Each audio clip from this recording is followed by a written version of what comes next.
You're listening to Life Check Yourself with life coach, transformational leader, and dating and relationship badass, Marni Batista. Every week, you'll get the raw truth from top experts and real people on the important life and love issues you want to know about. So, if you're ready to life check yourself in your relationships, your career, and the areas of your life that matter most to you, and you're not afraid to be called out on your, stuff, then you're ready for what's next. Life Check Yourself with Chris Gillis. Why we reject what we need and go for what is familiar. All right, ladies. Oh my God, it's trending #2 on Netflix. So if you're listening to this March 2023, Love is Blind season 4. Oh my God, it's insane. And also addicting. So the reality gods just keep delivering. We're trendsetters. Yeah, totally. So, if you haven't watched this show, I definitely recommend, but it's basically on Netflix. It is, the concept is that people go in these little pods and there's like a wall between them and they date, but they can't see each other. And they spend like 10 hours, 12 hours, 14 hours a day, like talking to people. And it's insane because like within 5, 6, 7 days, they propose and then they actually go out into the real world and see if they're compatible. Like, is love blind? Well, I would just say, it's not, but I want to talk about a few of these characters because they're just characters. My favorite cringy couple. So I want to start with them. Well, first of all, who's your favorite cringy couple? Like, who do you get excited when they flash to them? Sure, and I will tell you that. Also, I think it's about the show and just how they are. I think that's what's magical about the shows. These people are so intentional. I mean, they're staring at a blank wall, freaking there to expose it all and cry and trauma dump sometimes and do some of the most amazing vulnerability. Maybe it's easier. I think it's definitely easier because they don't feel judged. And also let's just set the cast is mostly in their 30s, but some in their 20s. Yeah. They're not like, I always say like, they're like B-list casting, like they're not the hottest. They're not they're like real people trying to make a connection. Yeah. And I like that this year there was a lot. This is the 4th season, as you mentioned. I've always loved this show, found it deeply fascinating. And I think they listen to internet and they're become more and more B-listers. There's some B- C-listers on here and they are bless their soul. Yeah. And I love how you said like these people are characters, meaning like not that they're full of shit, but they are like, holy moly. They are very much unique in their ways. And I think that's what makes the show so great. There's so much to talk about. I'm excited. Okay. So let's start with who's your favorite cringe? Easy. Oh, cringe. Well, I mean, the ones that you're like, oh my God, I just want to see what's happening with this couple. Oh, I want to see what happens. Not like I'm cheering for them or like I put all my money on them. No, you're just like, yeah, come on. I want to watch until they do the update for this, then I'll turn it off. It's not going to be the obvious the choice because the way Irina, because she's so mean to Zach. And it does make me like, I was like yelling at my TV. I'm like, what is wrong with you? Screaming. I'm like, what the? Like, what planet are you on? Why are you doing to this man? You're being so fucking mean. And so she's actually it's too much. I'm like yelling, like somebody stop her, like send production in there and say, hey, you be nice to him. He can't help it. You're being mean. You're taking advantage of his kindness. I would say, oh, you know what? Okay, this is good. It's going to be Marshall and Jackie, but that doesn't mean. But I got some long-term predictions about them. But she's just so unhinged. She says what's the craziest, funniest stuff, and he's so freaking kind and those sweet, I love Marshall. Puppy dog eyes, But you love Marshall, right? I do. Okay. I like a bunch. Okay. Well, so I'm just gonna scope it back. So I'm going to say that my couple that I want to watch the most is the train wreck, which is Irina and Zach. And I want to tell you why. Why? You're evil. You love a masochist. They're so mean. How can you watch? No. I love it because So Zach comes in there, just ladies. I think he's an attractive enough guy. I don't think he looks like a cartoon character or weird or anything like that. I think he's actually one of the cuter guys there. I mean, there's only 2 white guys. They're like, it's very diverse cast. It's like, I think he's good looking. So anyway, and he got story. His mom was a stripper. He admits that he's like using humor to like cover up at the beginning, and he decides to like stop using that pattern of humor to deflect from his feelings. And he's basically choosing between, he's like 32, 34, something like that. And he's got 2 choices: a 35-year-old woman who's like a scientist or some sort of tech startup, I don't know, some sort of career. And then he's got Irina, who's like 25 and a mean girl. And, and we have the benefit of seeing her be mean, which is really interesting in this show because unlike past seasons, the dynamics between the girls has never been a plot point. We never get to see them like talking shit about each other. It's just really never been part of the story. So I find this interesting is for one thing, and that is that the 2 girls date with such different levels of maturity and self-confidence. And I find it mind-blowing that he chooses the one who is unavailable, like his mother. Over Bliss, right? Who's over Bliss. Bliss is the other one. Making him cupcakes, Marni. Yeah, so she's wifey material. She makes him cupcakes for his birthday.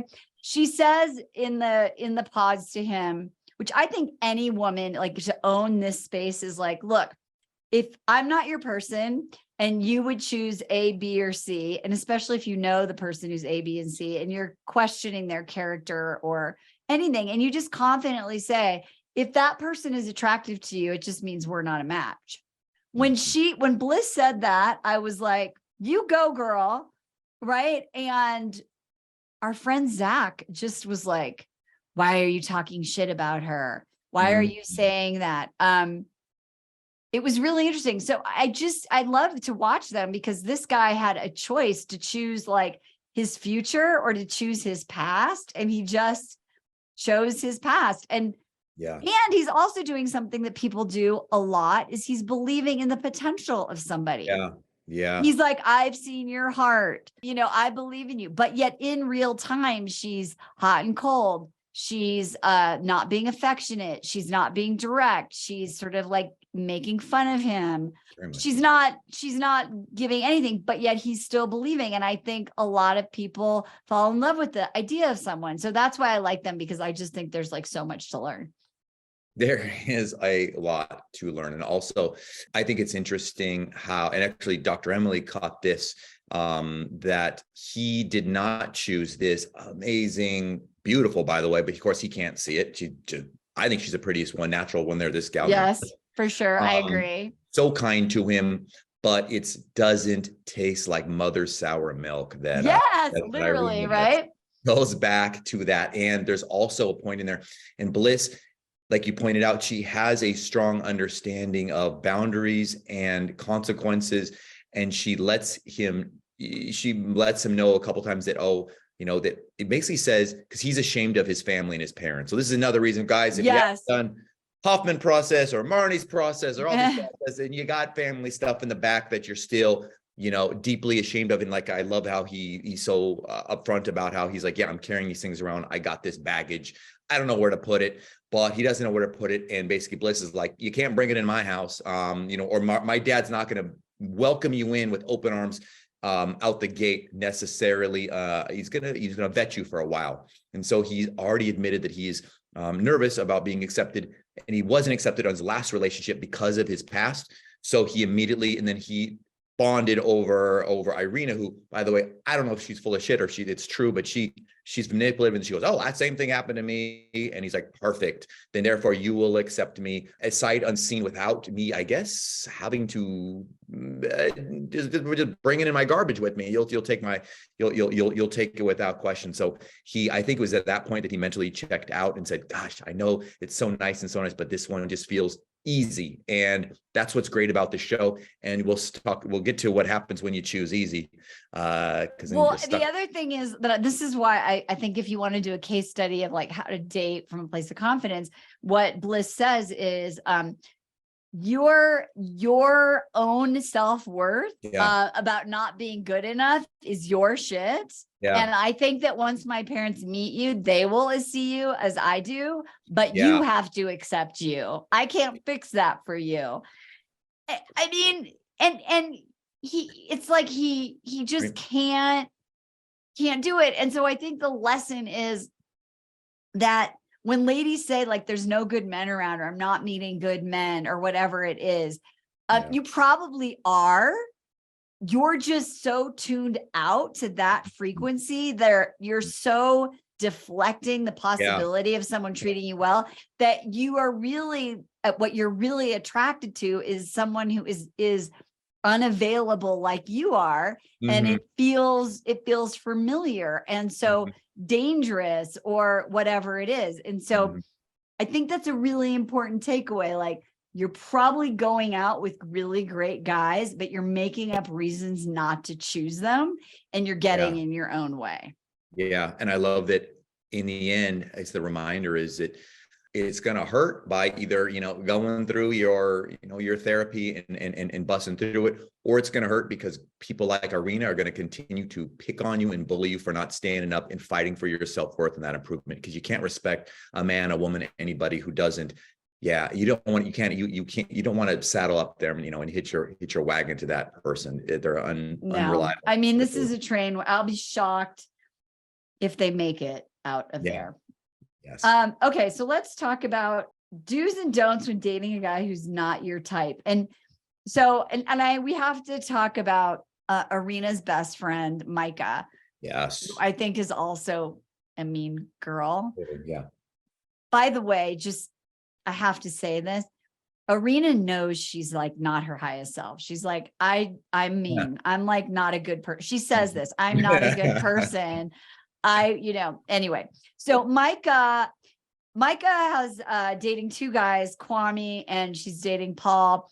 And she's got this great connection with Kwame. They really like hit it off. And then she also likes Paul. Paul's like a scientist. He's like 28. Kwame's like a little bit older. Can't remember what his job is.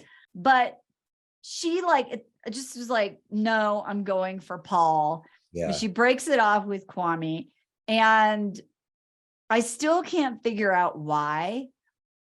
Because even when they see each other after, when all the couples get together after they're out of the pods, and she's like, I was all in for you. And I'm like, wait, why did you pick Paul? Yeah.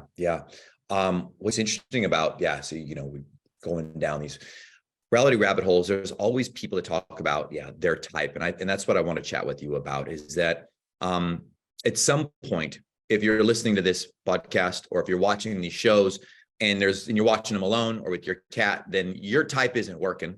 And I don't like that people throw on this is a blanket term of your type. So I want to chat a little bit about that, because there's certain things you keep and there's certain things you don't. And it's obviously, I think what Love is Blind is trying to ascertain is that kind of triangulate that your type isn't necessarily their physical features, but there's something else deeper inside. And what is still kind of disappointing, it reminds me of a la Love Island, where these people are like fourth graders talking about their type, and I'm like, oh, normally it's the blonde, so therefore I can't be dating her. I must date a blonde. Like, that's what's your favorite color? Oh, therefore we should be. And you see some silly things even on this show, Love is Blind, that they bond over, that it must be so. And I'm saying, and people and gals listen to this, is to get deep and talk to Marni, find out yourself and write it down, journal. What is your type? Meaning, like, what is it that truly brings out your higher self and inspires you and makes you, because relationships are going to be hard and they're not easy, but to allow you, to motivate you to be your bigger person. And what are the extras, the what do you call it? The wish list. The wish list. Thank you, babe. Yeah. My type is, even what's her name?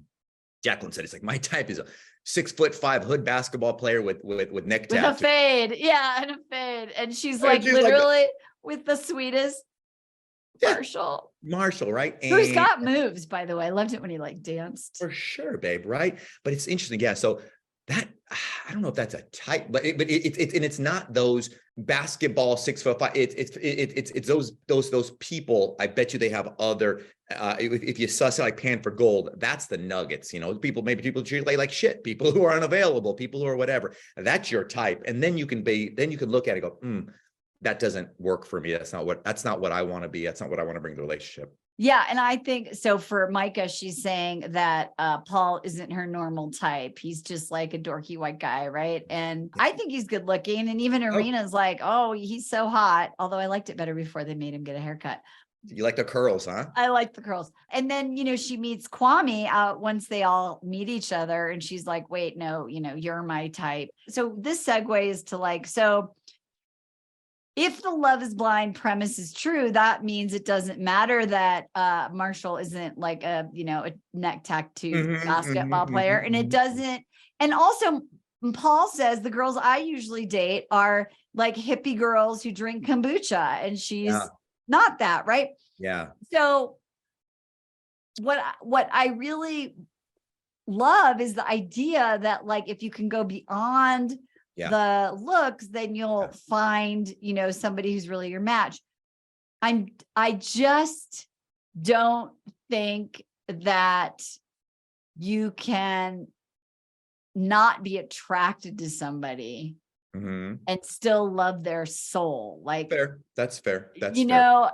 Because I think, however, and what I like about what they're doing is they're kind of forced to give it a chance. Yeah.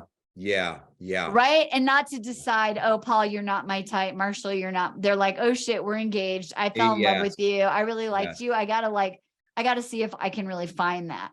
What's interesting is normally when we see something, when we, we gravitate what we practice so many times and just, that's just natural with it, just out of habit.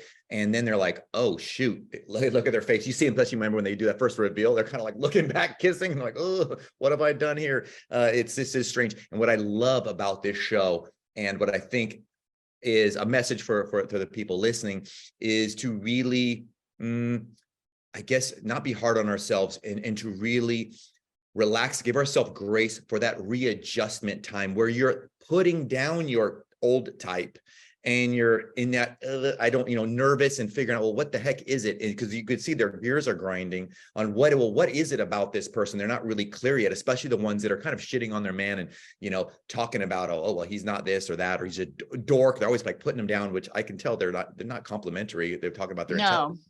They're like, yeah, these are putting it down. But they're still sussing out and uncomfortable and in that awkward phase of their personal growth and figuring out, well, what is it that I really need? And what is it about this person, when they were safe and I couldn't see them, that I felt so attracted to, that made me want to marry them. And you don't see that in real life, you just bounce, right? Yeah. And I think Jackie is interesting because she knows that Marshall she says, this is what I need. Yeah. Right. I need someone who's going to be unconditional love. I need someone who's going to treat me well. And that, I think you make a great point that when you're dating someone who's treating you well or giving you what you need, not what you want or what you're used to, you do have to be uncomfortable and allow yourself to get to know that person, because that's what you really want. And all those things that are bright, shiny, like, oh, they make me feel good in the moment, isn't necessarily going to be sustained. It's not enough to keep, chemistry is necessary, but it's not sufficient. Yeah. Yeah. Just like love is necessary, but it's not sufficient. It has to have the whole thing. Did your type change over your dating progressions and of how you became who you are and who you're with now? I think that I changed my type after my divorce. That I dated just so many different men. I just wanted to see what. Said yes. Oh, yeah, God. like what, what really, but I knew I was looking for my non-negotiables, Like the Nicolas Cage of dating, Nicolas Cage, it's, hey, you want to do it? Yes, I will. And you were like, hey, do you like I was like, okay, like, let me date guys that are shorter than me. Let me I just didn't want to say no, right, to things that don't matter. And so and so, but it's super uncomfortable. I mean, I could tell you some funny stories. Yeah. Okay. So, the last thing I want to talk about you is, jealousy. And like, are you really over your ex? Because there's this whole thing of like, you make a commitment to someone or you decide to be exclusive, but then you're out and about, and maybe you meet someone who is maybe more suited or maybe not, right? And that's what's happening here is Micah is with Paul and Chelsea's with Kwame, and then they all meet and they're like, so I want to know, and I'm thinking I know your answer, but was it inappropriate for Kwame to have like the longest closure conversation ever? And also when she gave him sass, why didn't he just be like, thank God I dodged a bullet. She's crazy. Do you think Chelsea's overreacting? Do you think Paul should come in there and be like, what's wrong with this, Micah? Or do you think Micah really does love Paul? Because when they went on a date, like seemed like she was into him. Like what's really the line? What do we call your little fun archetypes? Do you have, so we know what the pick me girls are, but what do you call the must fucking win at all costs and just to must have so others don't have, and so that I am. Well, I call that the life of the party girl. And it's funny that you say that, because when they're at the pool party and I was watching Micah and Arena, that's literally, they're those girls who just are so insecure that they just go up and talk to everybody's boyfriend and they're flirting with everyone and they cross boundaries and they're super inappropriate because they want to win. They want everyone to want them. Just to want them. Just to want them. Yep, just to want them. They don't really care. Maybe they do, but they want everyone to want them. They get their power and validation from wanting men to physically want to do them. Yeah. I think even what Irina wears, people are like, okay, and it's not flattering. No. Those outfits are reserved for people on Love Island only. I know exactly what you mean by that. 21-year-old models who are Essex girls. Yes, Essex girl. That's advanced, deep. That's it. Otherwise, you cannot wear that. Okay, but anyway, carry on. I was gonna say, no, babe. I think that their lack of self love and acceptance is really leaking because they are going around everybody to make sure that they think, give them gold stars, that they think that they're the prettiest, coolest, whatever, to the point that they're not even. They gave zero cares about how it hurts these other people around them. Tough situation, by the way, for Chelsea to sit there. And gals, basically what happens is this gal is dating somebody, you probably had a boyfriend, some girl's flirting with him way too long. He's a pretty girl, and you're like, I don't want to look psycho and come in there and interrupt them and fucking pour water on their head or something like that. Friends are. But what do you do? And she kind of, I think she did a great. I love her, by the way. I do too. I think she's like so amazing, and they have great chemistry. And like, I hope Kwame doesn't. She's so good. She's like, let it go. Like, right? She's like, you can live in your past and your patterns, or you have something awesome in front of you. It's kind of up to you. She does have to kind of, Kwame's a smart guy, by the way. She does have to kind of connect his simple dots and do his coloring on his thing a little too much. I'm like, bro, you know what to do. Don't be a dum-dum and play dumb. And also he lied. Yeah. I was, Emily was like, guys, or I'm saying this because I think there's a lesson. I always say it. I say it before, we're not that. Emma was like, why isn't what's his name? Paul, no. Yes, why isn't he getting pissed? But why isn't what's the other really cool black dude's name who works at Nike? Brett. Why isn't he coming in there and helping his friend out? And I'm like, Brett, you see his mind is broken. He doesn't know what to do. He would never do that. So, that's why we don't always expect our smarter friends to come in there and bail us out and do the right thing. He's just like, he's fucking froze. He doesn't know what to do. And it was a mess. I am glad it does seem there was some resolution on it, and hopefully Kwame learned, but I don't think so. I don't think so. I'm getting the vibe. My prediction is that if we, I don't know, if it's our character, she'll be the one who, and we've talked about this before. The one who gives, and I know I hate to break it down because it's not accurate, but the one who's doing the majority of the work. So the other person, you know, these guys, Marnie, sits back and does a little bit more and a little bit more till they got their pants off and their hand in their pants and they're not doing shit. And I think, yeah, she's the heavy lifter, and he's. You're talking about Chelsea. Yes, I'm talking about Chelsea with Kwame. Yeah. He's that guy that we're all opportunists, right? And that's what I'm concerned about, that she's gonna. I am too. And she's really she's a great catch. And so, yeah, I'm concerned. I mean, to me, she looks like she's got her shit together. And so I want to just talk about the life of the party girl before we switch topics. Yeah. It doesn't matter if you're 25 or 55, you know, there's a certain set of beliefs that we have. Like, if men want me sexually, if they're attracted to me, like if I can get them to sleep with me, I have the power and I'm enough, and that makes me desirable, and they'll use sex and that to try and get a guy. And what's going to happen is, like, most guys will sleep with you or flirt with you, right? But they're not going to hopefully be, you know, hopefully for Kwame, but they're probably not going to be attracted to you long term. Yeah. And also, if for some reason Kwame just keeps gravitating toward Micah, she's shown herself really clearly, then he's just really not ready. So we'll see. I mean, and I love thinking the guy but additional vantage point of that is that, and if your Pauls, that's the name, right? If your Pauls stick around. So if you are this Paul, for the guys listening out there, like, man, my girl flirts too much, and we've all known a guy who, like, bro, you got to wrangle your girl in, your woman in, eventually, and have a chat with her. If you don't, she's eventually going to stop respecting you as well, because she knows it's wrong. She knows what she's doing. And then how can you respect somebody that doesn't have the balls to be like, hey, don't do that. That's not okay. Yeah, That's no, totally. Okay. It's a loser situation. We have to talk about this. Well, there's two things. One thing is you.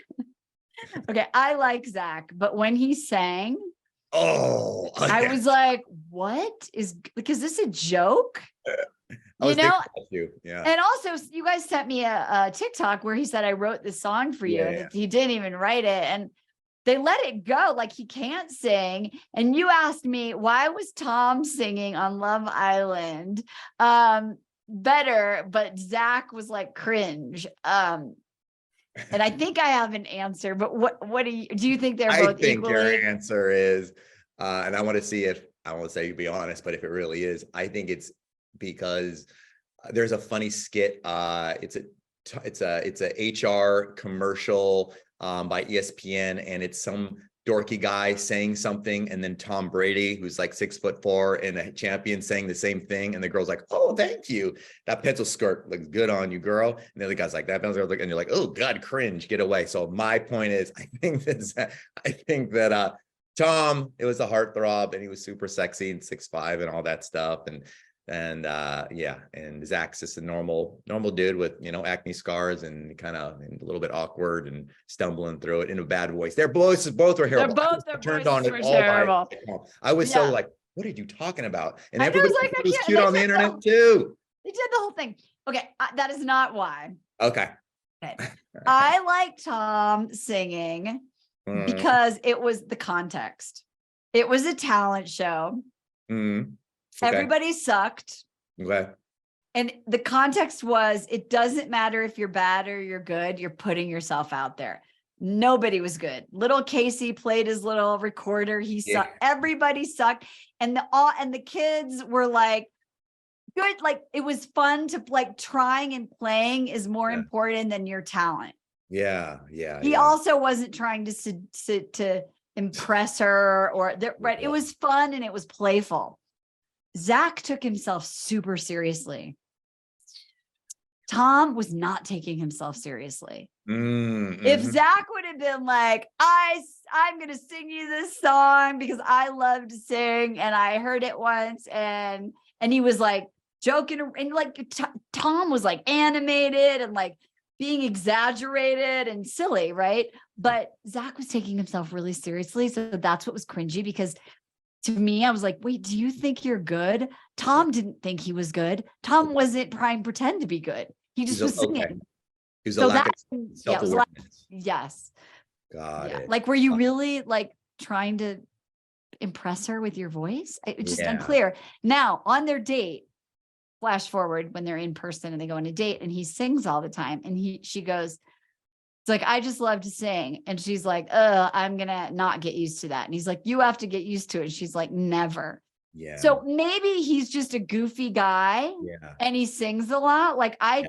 will make up a song or be silly, right? But it's playful. So it could have just been that the way it was edited, he was really being more playful and more goofy. And it just came off as like, I'm trying to like, like, because usually on these shows, when a guy does that, they're actually really talented and you're like, Yeah. oh my God. But this was like a mess.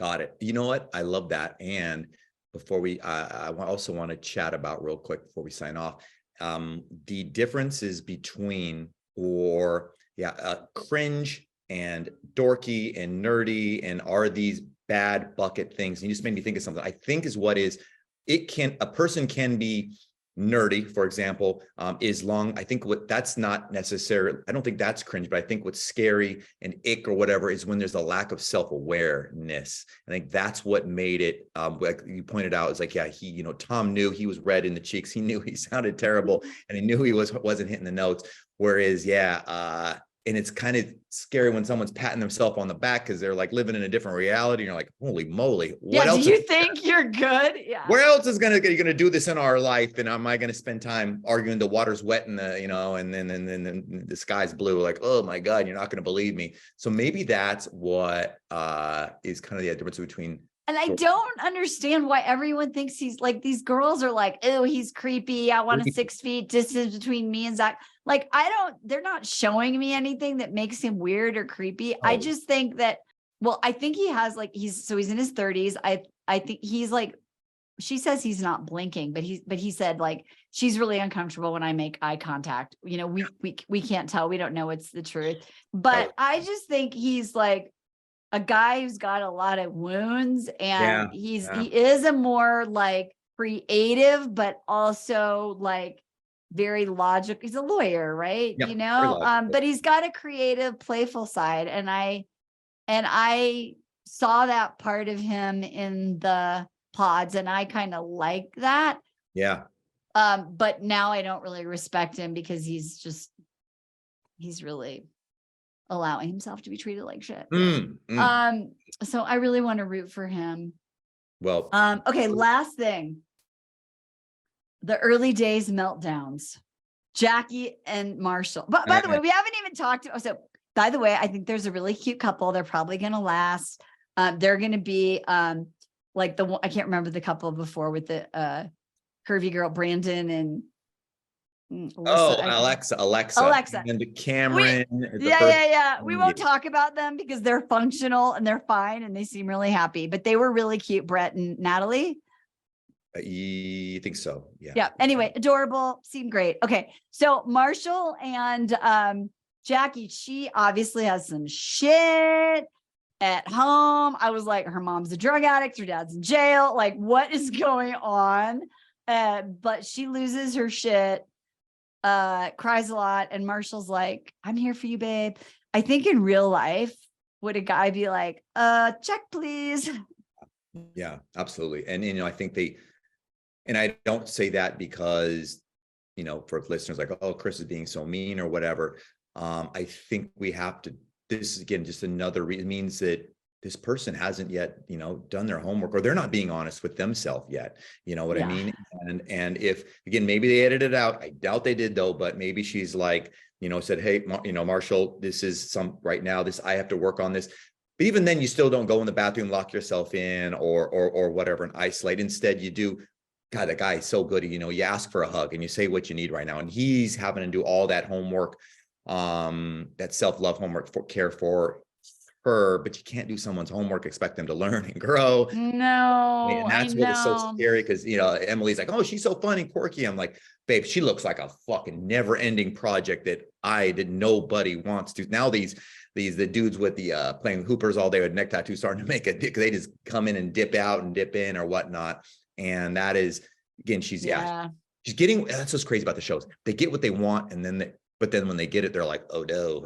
I can't handle it. And that's what yeah. And that's the self-worth thing, right? Like she feels like when we go home and you see my home and I have to take care of everyone and everyone's a little crazy, like I'm afraid you're going to bail basically. So it's like, you don't really know me. If you really knew me, you were going to leave me.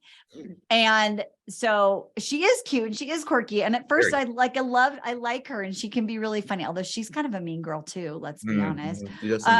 She's got some mean girl stuff going on, but I don't know if like, you can't fill the hole in someone's soul with love. That's like and you've been in that position. You can't love someone into like loving themselves. Yeah. So I don't know. I think Marshall is such a good guy and he deserves to be with a whole woman so far anyway. Yes. And if you're one of these gals listening or guys listening, and you are the person that says, oh, they won't love me because of some extenuating circumstance, stop and ask yourself if you're projecting. Maybe they don't love me because I work so much. Oh man. Or they won't love me because I make too much money. That's why.